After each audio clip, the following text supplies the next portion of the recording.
Hey, Matt, I've got a joke for you. Oh, you've got a joke? Let's hear it. Fire away. What's the difference between Godzilla and Evangelion? Ooh. Okay, I know this one. It's Ava's got bits of Christian symbolism. No, they both got that. Godzilla gets randomly horny in ways that make Sam uncomfortable. No, they both got that too. Godzilla has at least one handsome dude for Joanna to gush. No, that's. I'm lost. You got me. One's about how pathetic you are in comparison to giant monsters, and the other one's just about how pathetic you are, period. Yes, don't get that one. Well, maybe you will by the end of the show. Hello, I'm Ryan of the Godzilla Evangelists, and I couldn't even say the word anime without my pal Matt sniffing around. So he's here to help us attempt to navigate the world of Evangelion.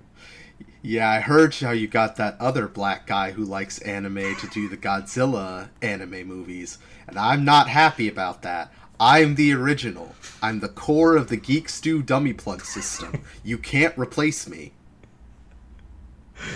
I'm sorry, I should have known better.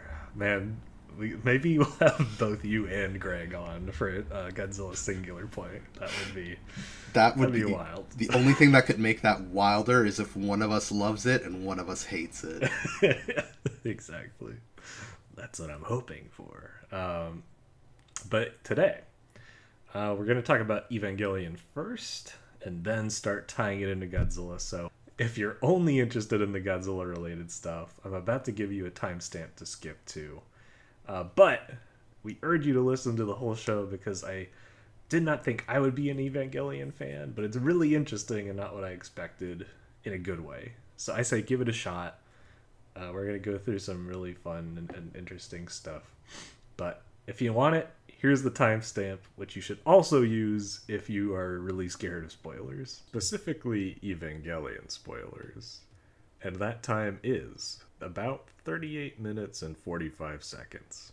And as the person who bared witness to this process, folks, it was hilarious to watch him slog through the first 4 episodes with me and then just burn through it all behind my back when I wasn't looking. That could be you too. But yeah, let's dive right into it. Part 1. Non-spoilery Evangelion discussion. So, we're going to start off with mostly non-spoilery stuff, but if you really want to know nothing about Ava going in, be warned. But really, this is the kind of stuff you're going to learn throughout the first episode or two anyway. So it's really not much. And I've watched the Platinum Director's Cuts version of the original 26 episodes and the dubbed end of Evangelion movie. So that's what we're working off of. I know there's like lots of little differences in different versions right now. Oh, don't even get me started. There's multiple dubs. There's multiple scripts and versions of episodes with little differences and ticks to them. We're just gonna stick with what I know and what I grew up with. So if you've seen the Netflix version, if you've seen the Japanese version, take it with a grain of salt. I know we're probably not watching the quote most right version, but this is what we're doing. That's debatable, but let's not get into that. Don't tell the people on the Ava Geeks wiki then. Oh, if you think this is the only hot take opinion I'm gonna have today, you're gonna have a bad time. Let's hear it. Fire away. For the few people who don't really know what the show's about, I would say the people under a rock, but I feel like even if you know vaguely about Ava, you might have the wrong idea of what it really is. So, Matt, why don't you talk about the gist of the show and the central characters? So, Ava is I believe, early 90s anime that went on to become a very big deal. The gist of the show is you've got this 14-year-old boy named Shinji, and out of the blue, his estranged dad says, "Hey, I want you to come and pilot my giant robot to fight aliens. Which is all well and good, except Shinji has problems. Daddy issues chief among them. But regardless, he is roped into a battle with these eldritch, horrifying creatures called angels that only this giant robot, the Evangelion, can fight. And the bulk of the show is him fighting these creatures as they show up, making new allies, meeting new people, before everything completely goes to hell. That's it in a nutshell. But let's talk a little bit more about the characters. So of course we have Shinji, who, depending on who you are, could be eminently relatable, or hateable, or both. It is, all options are possible, more than you know. Yeah, he's infamously a very whiny guy, right? But as the show goes on, you start to get the idea of like, okay, I can kind of understand why. To put it in perspective, he's an anti-hero, not in the like grizzled Punisher, Wolverine tough guy type, but in sorely lacking in the qualities that make someone a hero. He is not usually brave. He is not usually, optimistic and forthcoming. Right. There are parts of this story where you're not sure whether he's going to be a Superman or a school shooter, so to speak. Ooh, that hit. That one's. Ooh, yeah. We'll save that for the spoiler discussion. And then, of course, there's the man behind all these problems, Gendo, his dad. Winner of the worst father in anime history by a large country mile. And almost proud of it, really. Yeah, Gendo's not great. I can't say much else without getting into spoilers, but he, next to the Angels, I'd argue he's maybe the closest thing the show has to an antagonist. I would agree with that. And then sort of playing the role of the good parents. We'll put that in quotes a little bit, but not debatable. It's so hard to avoid spoilers. But anyway, the quote-unquote good parent, Misato, who works for the Nerve Agency and sort of brings Shinji into this world. Yeah, she acts as kind of bridge commander. If you're a fan of Star Trek, I think it's Riker. She's kind of the Riker to Nerve, which is the organization that Shinji fights for, and is kind of second in command and the kind of main figurehead. She's a fun character because she's a mix between like this very sloppy, messy, 30-year-old, I wouldn't say spinster, but unmarried, not necessarily wifey material to some people. Right. Spinster for the Japanese society of the 1990s. Yeah. But she can flip on a dime and go to a very professional, very talented, leader and commander. So, and she has a very interesting relationship with Shinji, as she seems to be the one person who is the most trying to help him and trying to bring him out of his shell. Right. She really seems to care, and at least for me, she was one of the few likable from the start characters, which is one of the more difficult things to get into the show. Is there's a lot of characters you just have trouble liking when you first meet them, or maybe you like them at first, but 1 or 2 episodes in, you learn something that makes you hate them. And so Misato is like one of the bright spots you can hang on to for a while, at least for me. Yes, and speaking of characters who may have traits you find unlikable, I think the last 2 we probably want to cover, at least in terms of just like who's critical, are Asuka and Rei. AKA the Betty and Veronica of anime for like the last 20 years. Very true. This is a very loaded statement, as we'll get into. but you're either a Ray type of person or an Asuka type of person. Or you're a grown-ass adult and you're a Misato person. But again... yeah, right. They're both younger than 16. Yuck. But they're the Fire Queen and the Ice Queen in Shinji's life, and they both, in theory, should have a close relationship with him, but there are just these seemingly impenetrable barriers that keep them from actually becoming friends. And so there's sort of a weird back and forth as the episodes go on, where sometimes they might be a little closer and sometimes they might be a little further apart, but always this stubborn unwillingness to be honest with each other. Yeah. And something I would definitely like call out about the two of them is that they are, for the time period and kind of in the aftermath of Eva, very archetypal characters. So when you watch Eva without any context, you might go, oh, like, I've seen the, like, you know, Asuka's the very tsundere, I don't like you, idiot, but I totally like you character. Rei seems like an emotionless doll.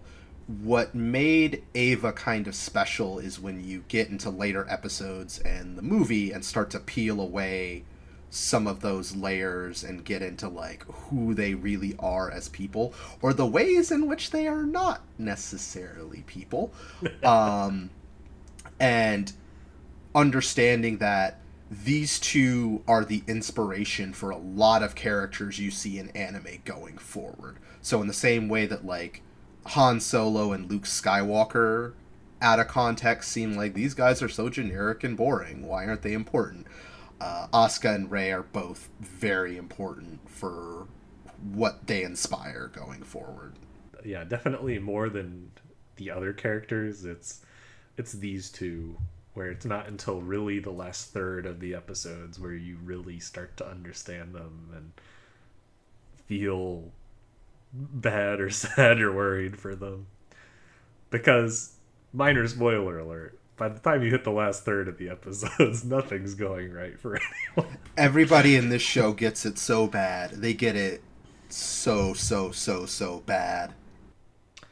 Oh, yeah. And, sort of kind of speaking of which, do you want to talk about, like, just one thing we love about the show, which might be a little different for both of us, and one thing we hate, which I'm pretty sure is the same thing? Oh, there's so many things to love, but I'll do my best to try to pick one. But since you're kind of the newbie to this, how about you go first? Sure. Yeah, and there are more than one thing. I'm not sure what the grammar of that sentence is. There is more than one thing to love about Eva, for sure.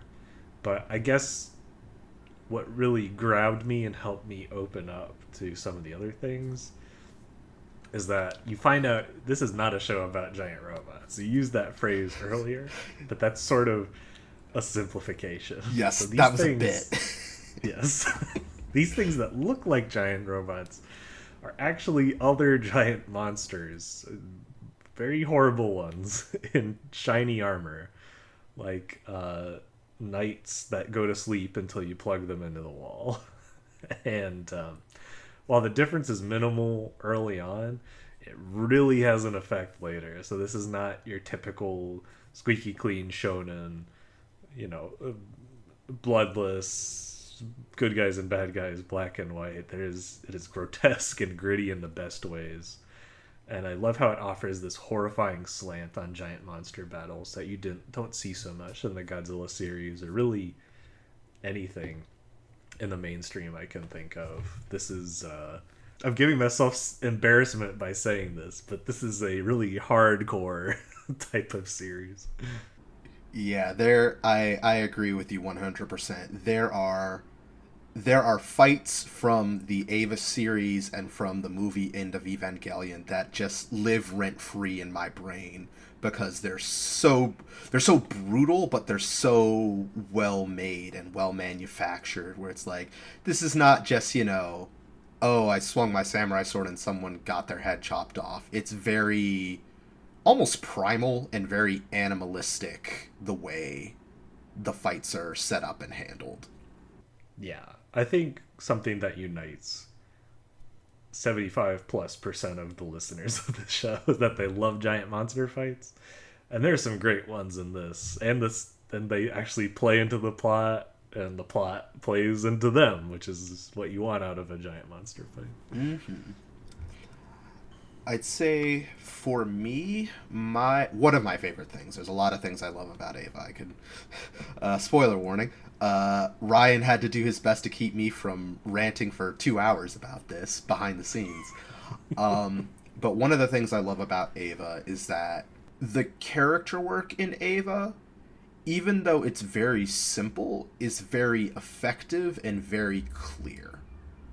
So even when the dub is not at its strongest, or there's, weird reads of lines, you by the end of the series you understand these characters, you understand what's going on in their heads, you understand why they do the things they do and why they make the choices they make. Ano, the creator of the show, has a tendency to use a lot of psychobabble, but I think if you file that away, like, by the end of the show, you get Misato and why Misato does what she does. You get Shinji and why he makes the choices he makes. And I can think of a lot of anime that take that sort of thing a little too much for granted, or character motivations become very muddled, or their backstories are not as affectingly told as they are here. Like, I could tell you Asuka's backstory, and it's pretty cliche and straightforward, but the way it is expressed in Evangelion is like one of the things that I think made it such a smash success over a lot of shows that I think would handle the same material but worse. Right. This is really one of those things where the devil is in the details, because on the surface, it kind of feels like a lot of anime at first. But as you get into it, it's not one of those things that's like a historical curiosity. Like, oh, this is fine, and I see why it was important. That once you finally see the whole thing, you should have an appreciation of it, because it will take you on a journey. Yeah, you get why so many fans and so many creators are still obsessed with this. But yeah, it's still a huge deal, and I think rightly so. But there's one big boondoggle, which is that there is a lot of sexualized pervy material with the lead characters, and they're all like 14, 15, 16, and they're treated as like nearly equivalent to adults. And it goes without saying, that's super gross. And honestly, that might not make it a show for you, which is why I feel like we have to warn you. And there's no judgment from me at all. If that would turn you off, makes complete sense. And that's the biggest bummer of it, is that this otherwise really fascinating show has such a big problematic element. Yeah, and as someone deeper into anime fandom, I'll elaborate. There are a number of different things that are kind of problematic about Ava, given, again, it was made 25 years ago, different time, different place, different culture. But I agree 100% that, like, the immediate red flag that hits me on rewatch is that you have this oogling and drooling over either underage characters or some very inappropriate relations between adults and underage characters that are not, like, called out explicitly as a bad. And for me, my frustration with it is, again, the show has some other issues as well, but for a show that at its best really dives into some murky and, like, intentionally murky, intentionally messy and complicated issues and subjects and moments, where it's like characters are flawed and characters are not good people and do not always do things. And so for all the, psychosexual drama that happens with that, I feel like all of that gets kneecapped by, woo, here's a shot of Asuka's panties, woo, thermal expansion. It constantly, again, to me, it's very distracting, and it constantly takes away from like moments that are more serious or moments that do need a little bit more discretion. And another piece that I would add to that makes it worse is both a lot of shows are inspired by Ava, and so they take that aspect forward without taking some of the good parts. So I can think of several shows where it's like, we'll take the horny parts of Ava and the aesthetic of Ava, but not any of the maturity or the thoughtfulness or any of the other stuff. And that, years later with the remakes and the rebuilds and all that 20 plus years later, Anno is still going to the horny well. And it's just like, dude, you're better than this. We know you're better than this. Please stop.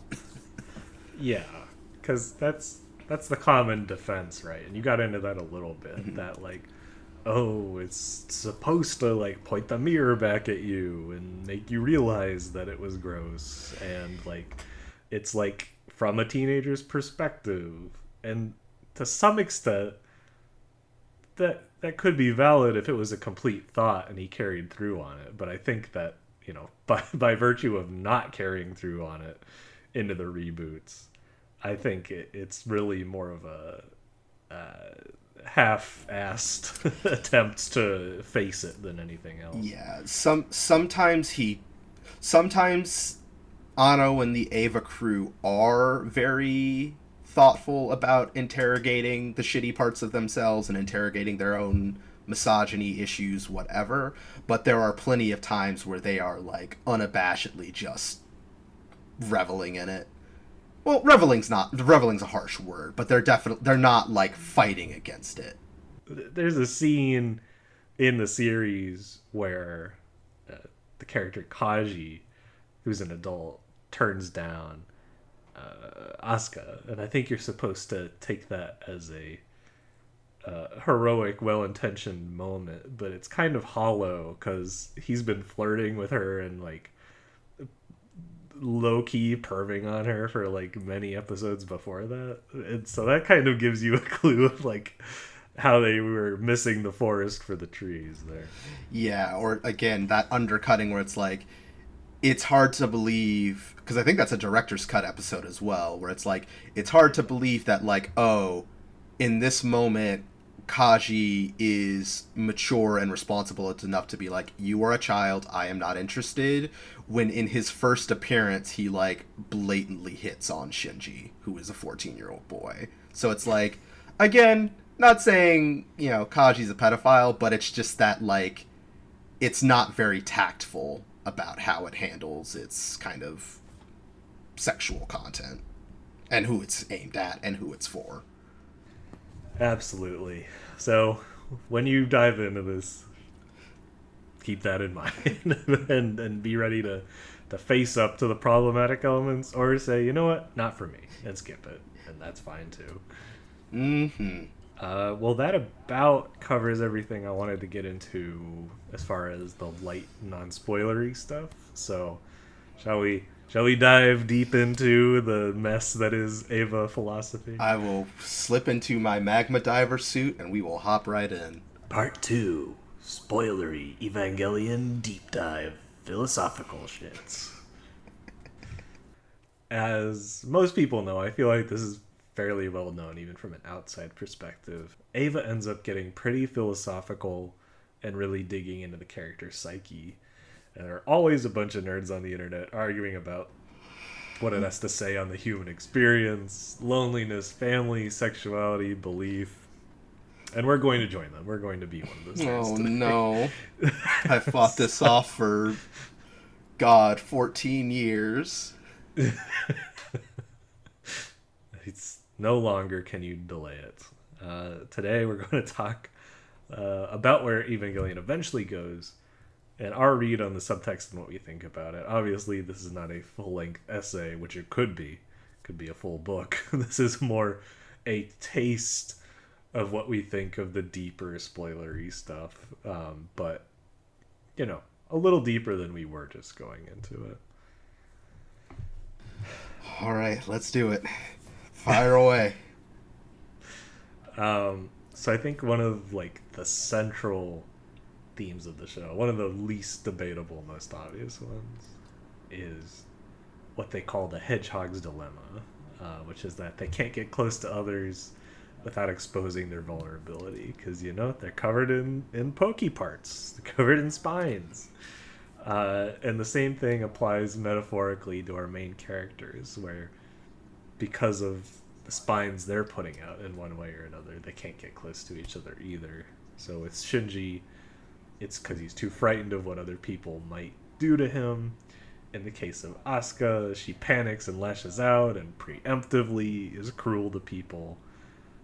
And ultimately, Ano comes around to saying this is the most important part of being human, connecting with them and growing closer and better together and finding ways to love people despite the fact that it hurts. And I agree. I thought that was a really cool core to this series. Yeah, there are a lot of different kind of themes and ideas that Eva throws around, but I think the Hedgehog's Dilemma is the most consistent through line. It's brought up at the It's explicitly called out and brought up at the beginning. Depending on how you read both the ending of the show and the ending of the movie, it comes back up again. But personally, I agree 100%. I think, again, buried in some psychobabble, but it strikes a chord with the heart of the show. Shinji's whole arc is he's looking for love and acceptance, but at times he lacks the courage to act on it, or he's afraid of what will happen when he gets it. There's a brief period in the show where it seems like he's starting to get better, he's starting to grow, he's starting to act more like a Gundam protagonist or a typical super robot protagonist. And then he gets betrayed, and he gets betrayed multiple times. And a lot of the end of the show is him trying to come to peace, acceptance. I couldn't tell you quite the word, but trying to work out, how do I live in a world where I want to be loved, but I'm scared that others will hurt me, and and I at the same time will hurt others myself. And again, that's that kind of having something that succinct and kind of that meaningful is really what I think kind of elevates Eva over a lot of shows where it's like, yes, by the end of the show, you have seen people hurt others and get hurt. And if you've been an adult and had a lot of adult experience, you will be in situations where, like, you want love, but people hurt you, and you come to realize that you hurt other people. And ending nitpicks aside, I feel like Eva does a good job of really, like, milking as much as it can out of that theme. Absolutely. And I think it's a really universal experience, right? Everybody as a teenager has to deal with this. Once you lose the innocence of childhood, people start not saying what they mean and meaning what they say, and you have to figure out your way to navigate it, and ultimately nobody can tell you how to do it but you. And then learning that once you do become 18, it's not over. Some people didn't quote unquote get through it successfully, and even the ones who did, you find out that what you understood of the world at 18 isn't complete, and there's even more complication and change on top of that, right? And so I think figuring that out, how to get the love we want and give the love we want in the real world is something that's on almost everybody's mind. Yeah, it's a little bit of a tangent, but I think something that really, because I think a lot about, like, okay, like, he has this theme of, like, we want to be loved, but we hurt others and we hurt ourselves. Anybody could make a show about that, right? I think one thing that makes Ano and the rest of the Evangelion team's take on it so strong is there's a quote from Ano. We'll try to find a link to it in the description. But so it's not well known, but, well, it's known if you're a weeb, but Ano is a direct kind of apprentice, student, disciple of Hayao Miyazaki. So he worked on a lot of stuff. The Apprentice gone rogue. The Apprentice gone rogue, because those two fucking roast each other. But he has a great quote where I think it was just prior to Princess Mononoke, but I could be wrong, where he talks about he loves Ghibli movies and he loves Miyazaki's work, but he kind of gives him a criticism that there's no blood in his mentor's film, and he uses blood in kind of air quotes as a stand-in of like the messy, difficult, complicated parts of life. There's another quote for him where he talks about how he grew up with a abusive father who was also disabled, and kind of his interaction and exposure to disability gave him a understanding and a love of kind of broken people and broken things, and how he always fascinates over that more than things that are perfect and whole. And I think a lot of that really shines through, because any show that tells you like, oh, you should love others even at the risk of being harmed yourself, like, you're like, yeah, whatever, fuck off. It can read very hollow, but I think there's something about the way that Ono does it and his willingness to kind of explore the messy parts, explore parts that are awkward and flawed and not great, that I think make that theme specifically stand really strong, and again, like, elevated above its predecessors, where it doesn't just feel like lip service. It doesn't just feel like, oh yeah, this is something he read on a fortune cookie and wants to share with us all. Right. Because, I mean, depending on which ending you watch and how you interpret it, it's entirely possible that no one figured it out Yes. by the end of this story. So there's a lot of failure, and people have to understand that in real life, because you do have a lot of failure in exploring this part of your life or trying to figure it out. Mm-hmm. So I agree. It's just having that darkness, but not like what's the word I'm looking for? Not overt cringy darkness, but the darkness of reality really brings the themes home, both the positive and the negative sides of them. Yeah, it's not Warhammer grimdark, but it definitely has a weight to it that other shows lack. Another thing I'd love to get into, both from a lore and philosophy. Oh my god, the heat is getting there. I'm keeping that in. A lore and philosophy perspective is the angels. It's probably one of the most interesting parts of the show, at least from like a lore science fiction perspective, and they really are, of course, part of the central story. They have as much impact on what happens and how characters change their relationships as conversations, maybe more. Yeah, they definitely, they keep the show from turning into just a Talking Heads West Wing type drama, essentially. Right. Eventually, you're gonna go after and fight an angel, even if it's eventually they're not so much giant monsters as Death Stars and ghosts and viruses and all that stuff. But yeah, I love how they gradually adapt to become more ruthless and effective in their goal of reaching the bottom of Nerve, the bad basement. And yet simultaneously they understand humanity better and better and offer them a way out. Yeah, that's something that's always, that I really loved about the series too, especially when I first saw it, is that there was this progression from, initially the angels they're almost like forces of nature, like they're, Ultraman villains or Godzilla monsters, where they show up, they wreck shit, and we gotta just figure out how to deal with them. They're problems that Nerve and Shinji must solve, and they become catalysts for growth and change or complexity as they go.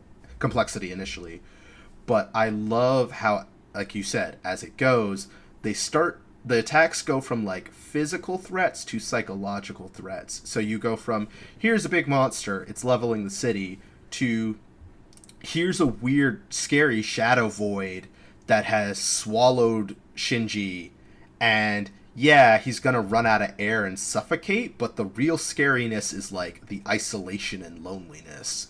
Or here's an angel that will corrupt and twist your body, but also really wants to understand humans. Here's an angel, and I think it's either before or after the next one they send is like, here's an angel that will literally like shred your mind and like weaponize all of your issues against you until finally you get to the last one where it's literally, this could easily be a person if not for the fact that they're an angel with a mission to accomplish. And Yeah, it gets more and more personal and less external, and yet remains exciting, which I think is really brilliant. Because even when you have an angel who's literally just a light bulb sitting on the other side of the moon, you're invested in what's happening because the impact that's having on Asuka's mind is so horrifying. oh man, The editing and the artwork gives you such a visceral experience. that episode is so rough. It's so good, but it's so rough. So yeah, the angels all have their own way of trying to accomplish this goal of getting to what they think is Adam, but turns out to be Lilith. And then when they actually accomplish it, they suddenly turn around and say, like, well, Shinji, what do you want to do? Which is very fascinating and creepy. Yes, that is a very, like, something I always found really like, Kaoru's a great character too. Like, he's only shows up for an episode, but like literally the LGBT anime fan base loves that boy and will protect that boy with their lives. But I do like that notion as well, where it's like when he realizes that he's been had, he'd rather leave the choice up to Shinji, which is exceedingly cruel, but also kind of kind and merciful in a weird, warped way. And it just kind of goes back to that feeling of Ava being like, almost a little bit of Hedgehog's Dilemma, where it's like, yeah, I love you, but also I'm going to hurt you really, really, really, really badly. Right. Do you want me to kill you and everybody you know? Or do you want to be the one to literally kill me, the person you opened up to more than anyone else in the world? Your first love in every sense of the word. Yeah. And this is just one of many. There's so many Ava rabbit holes to go down. So many. Absolutely. Like I said, just a taste. I doubt it. We never get this much feedback. But if there is an overwhelming desire for us to do another Ava episode, yeah, boy. maybe. nice Ainsley impression, or Ainsley, however you pronounce it. Anyway, if you do want us to do that, send in your letters, kids. But for now, we're gonna tie it on back to our homeboy, the Big G, Godzilla.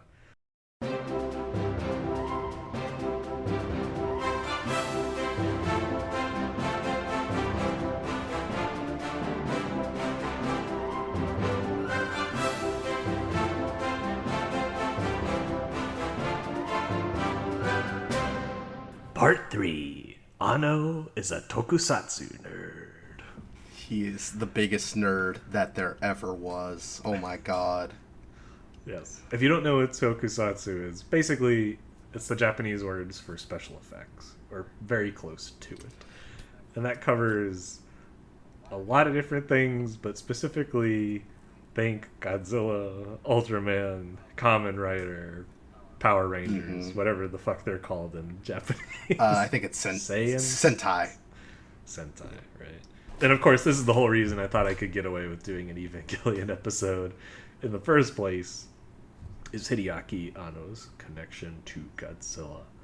And Shinji Higuchi. I always tend to leave him out because he's less well known, but he plays an equally big part in this story. Yes. And has some direct ties to Godzilla and branch Godzilla fandom, as we'll get into.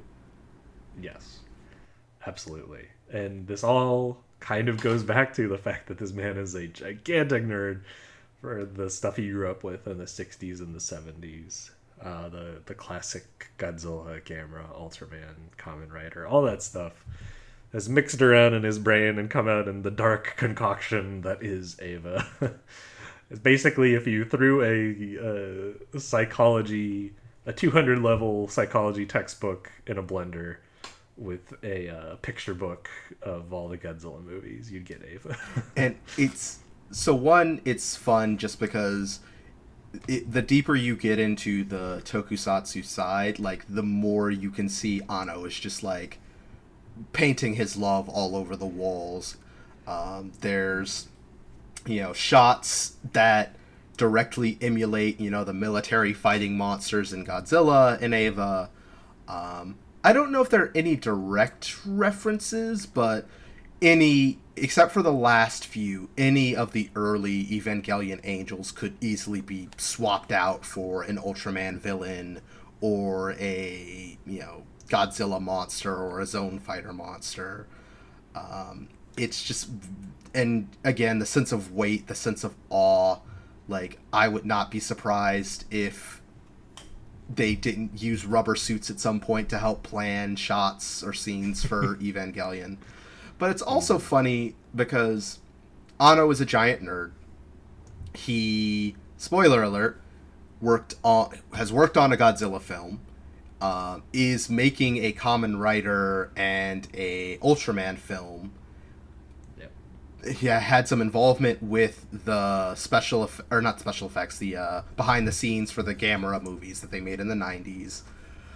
But if you look at the themes of Evangelion and some of his like solo live action film works, he's such a big proponent of like, hey, fantasy's cool, but you gotta live in reality. You gotta move beyond fantasy. And so I'm like, the guy who lived in a world of fiction and was obsessed with fiction makes a fiction about how fiction's really dope, but you gotta move on from fiction, and then proceeds to go make a bunch of live action movies about the fiction that he loved as a child. It's very true. I have a feeling as a father, he's not the do as I do type. do as I say, not as I do.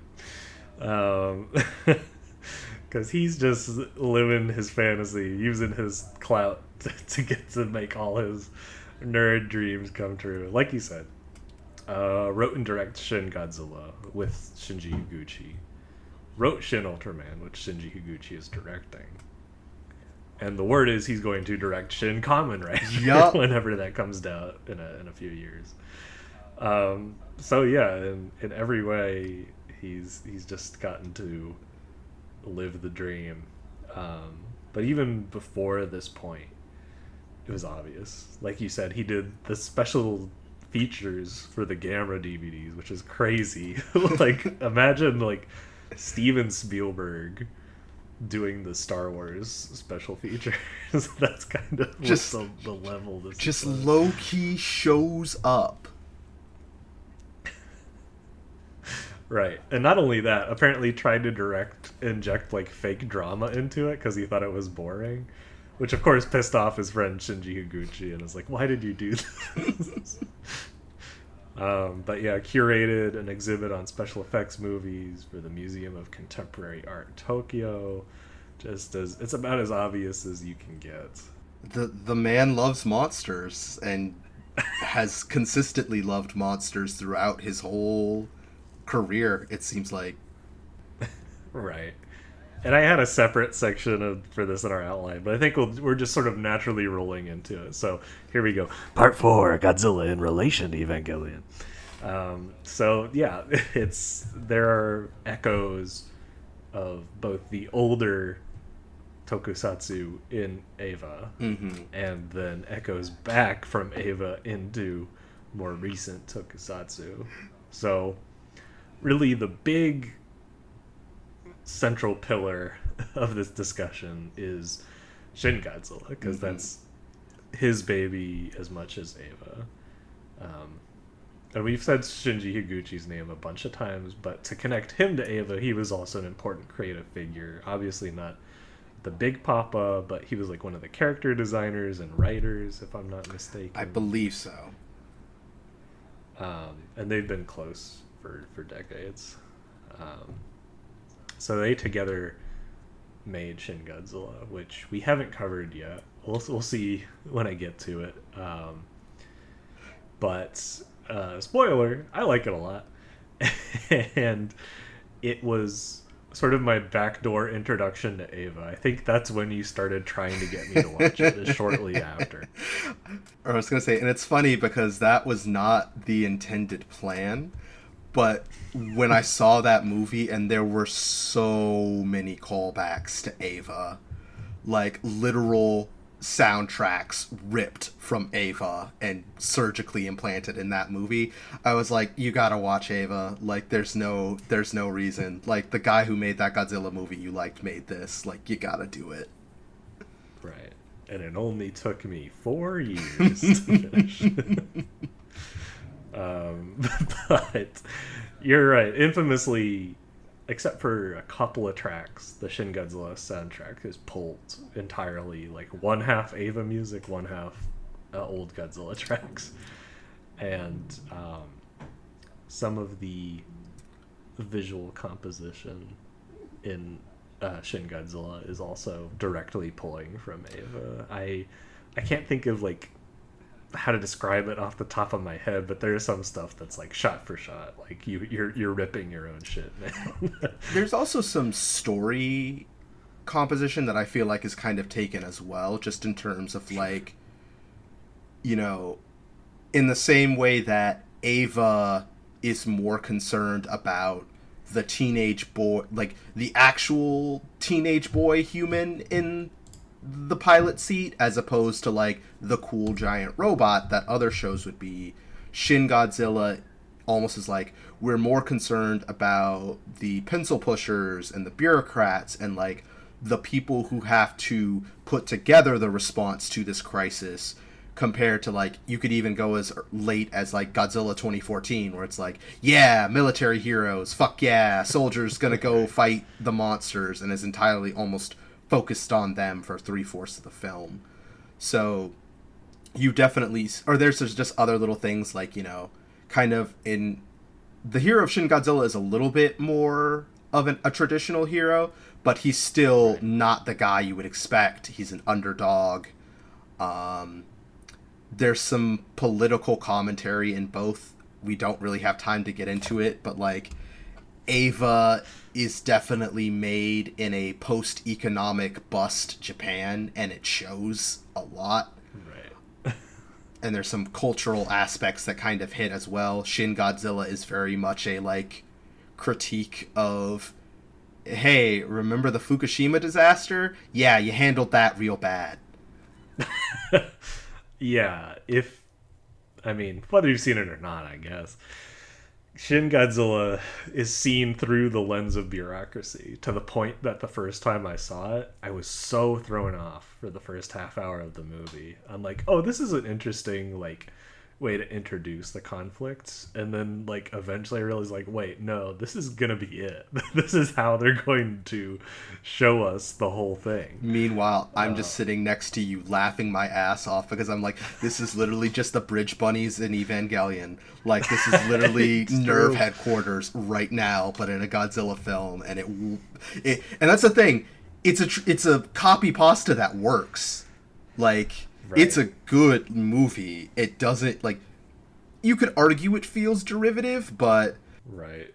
Godzilla's been derivative off himself so yes. many times that being derivative off something else is interesting as a change of. And that the transfusion went so smoothly, where you're like, yeah, this works perfectly fine.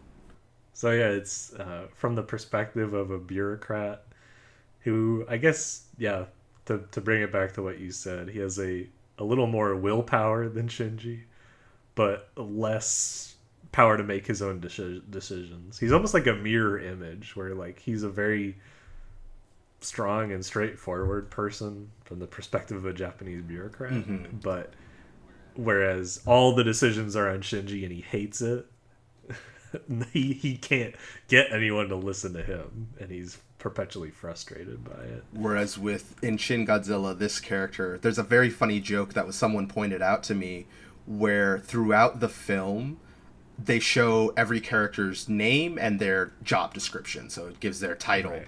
And as the film goes on, the main character of Shin Godzilla just keeps getting more and more and more titles.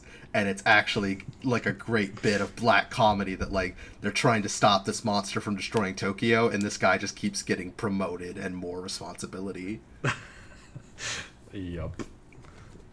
And to tie it back to what you were saying about, Ano brings the blood in a metaphorical sort of way. It's definitely a top competitor for most depressing Godzilla movie. Yeah, I'd agree with that.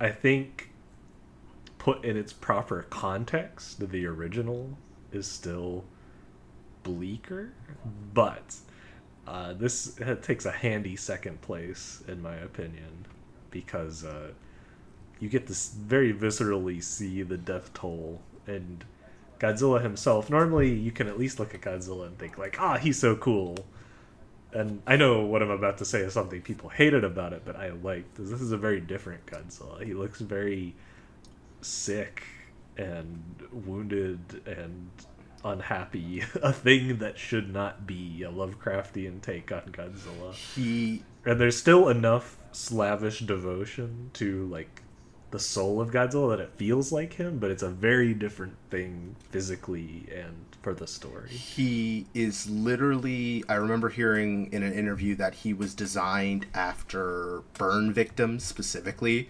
which, that strikes a nerve in a country that got hit with a nuke.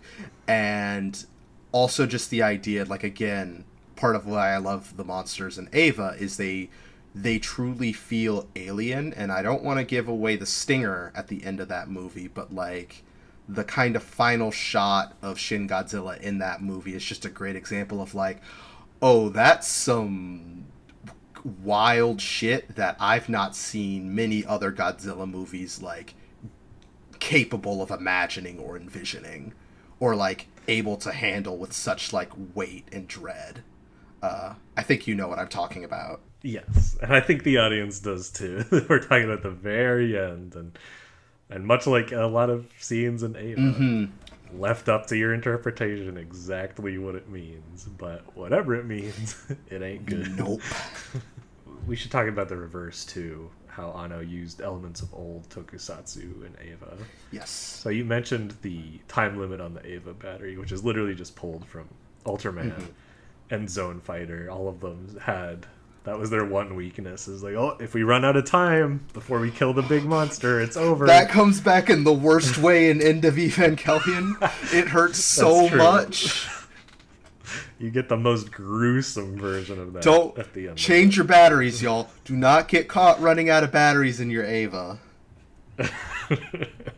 And there's some more minor subtle things, like there's always a bunch of shots of military forces setting up in every episode to be ineffectual and get blown up, much like Godzilla actually, but those are pulled from like almost shot for shot from old Showa movies, like all the tanks and trucks rolling up. Something that hit me too, because I feel dumb, but I just realized this.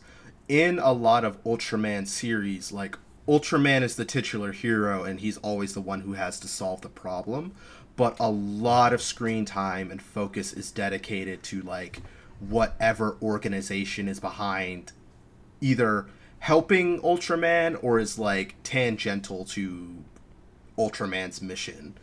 And so like I think that's a carryover from tokusatsu as well, where it's like there's a lot of Ultraman shows where it's like we're gonna focus on the Guts crew and their cool aircrafts and all their cool science tech.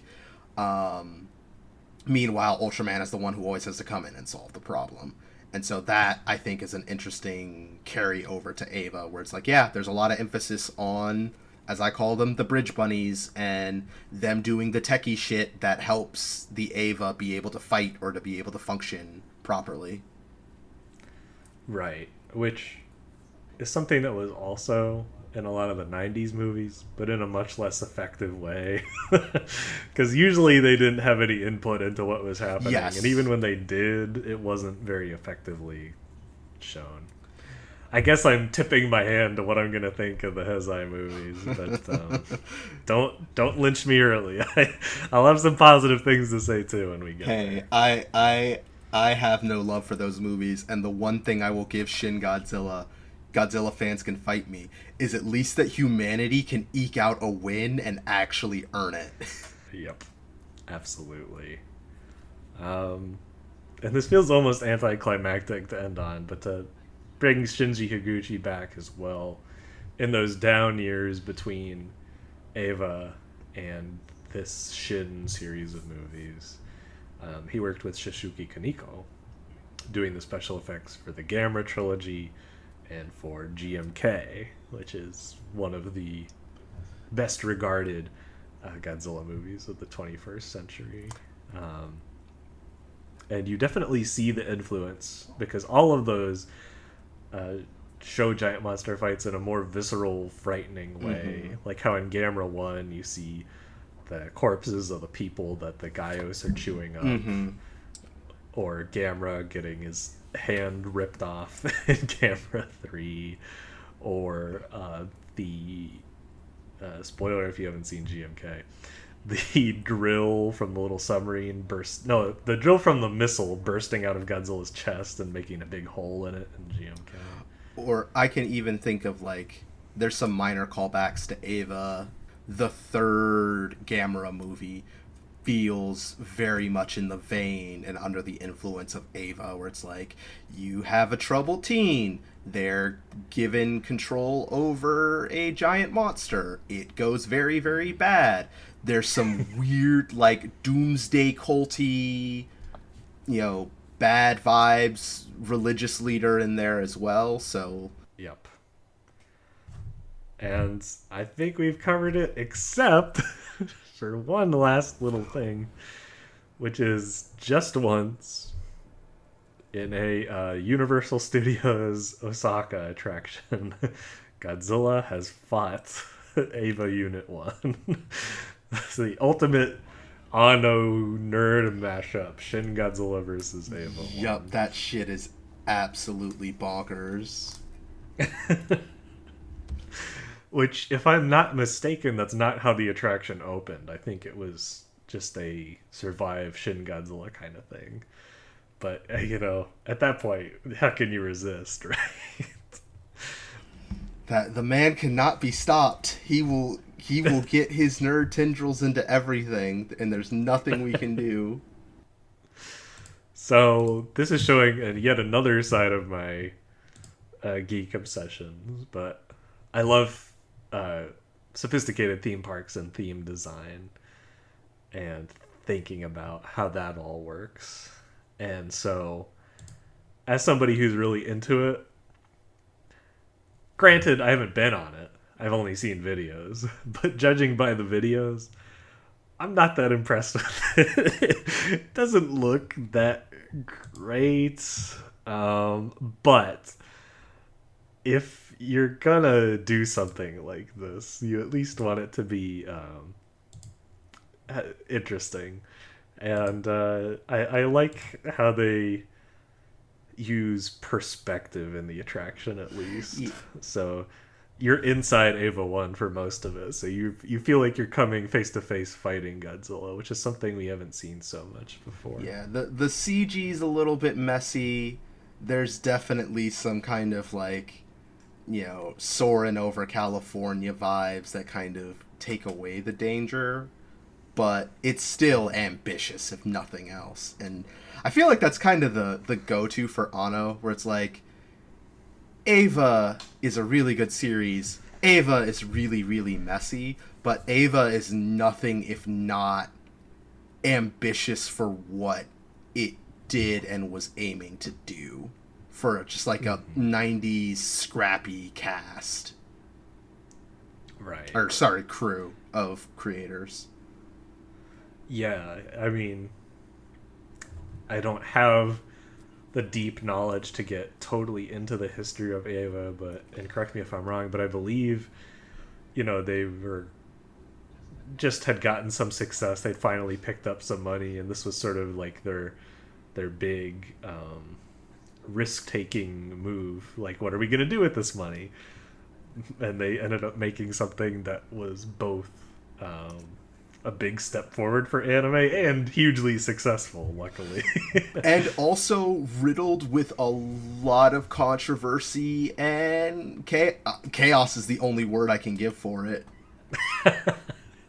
Like, Absolutely. we don't touch on it too much, and we're probably not going to, but like, Eva is very beloved now, but for its, like, after the show finished, and especially after the movie, it was very controversial and a very, like, hot button, was it really good, was it not really good piece of media for its time in Japan. Right. It was like the Last Jedi. A bunch of nerds were angry because it didn't go the way they hoped it would. Ano got death threats, and then he put those death threat letters in End of Evangelion. Shit's wild, y'all. Which I love. Yeah. He's a man who's not afraid to embrace the chaos, whether it's Eva or Godzilla or his statements to the press. What was the meme you shared with him and Miyazaki? Oh, yes. Let's end it on that. Yes. So there's a lovely meme that I found just out and about. I think I literally Googled Ano Miyazaki, and it's Ano and Miyazaki sitting on a park bench. And it's in the style of the Drake meme. So, you know, happy face Ano, and then the second statement, it's kind of depressed, deflated Ano. And Miyazaki says to him, "I always felt that your greatest strength was making candid stories. Then you create Evangelion and end up not demonstrating that strength at all." Like I said, those two roast each other. Oh, you gotta love it. Okay, everybody. As always, thanks for listening. If you have anything you want to say about this episode or just in general, send us an email, a tweet, YouTube comment. I've gotten better about checking all those and replying to them. We'd love to know what you think. Definitely share the show online or, you know, in person in conversation. That's how we're gonna go on and conquer the world through our Godzilla evangelizing. We can only do it with your help. And who knows, if we get enough feedback, maybe I'll come back and I can face my doppelganger over Godzilla Singular Point. Right. Do you want to see the Matt Gregg face off? Send in your notes, kiddies. But thanks, as always, for being on, Matt. This was a blast. No problem at all. I'm very, very happy that you had a good time. This would not be a fun episode if you didn't. No. And honestly, this was more fun than all of Eva combined. Or, well, I shouldn't say more fun. More whimsical. So, if you haven't seen it, I urge you to take your depression pills and get through the series. It's a memorable experience if you can get over the problematic stuff about it. And if you have seen it, let us know what you thought of this episode. And with that, keep spreading the word of Godzilla. And Eva. If you haven't yet, leave a nice comment or review wherever you like to listen. That would really help us out. That's it for this show, but we'll see you soon. In the meantime, keep spreading the word of Godzilla.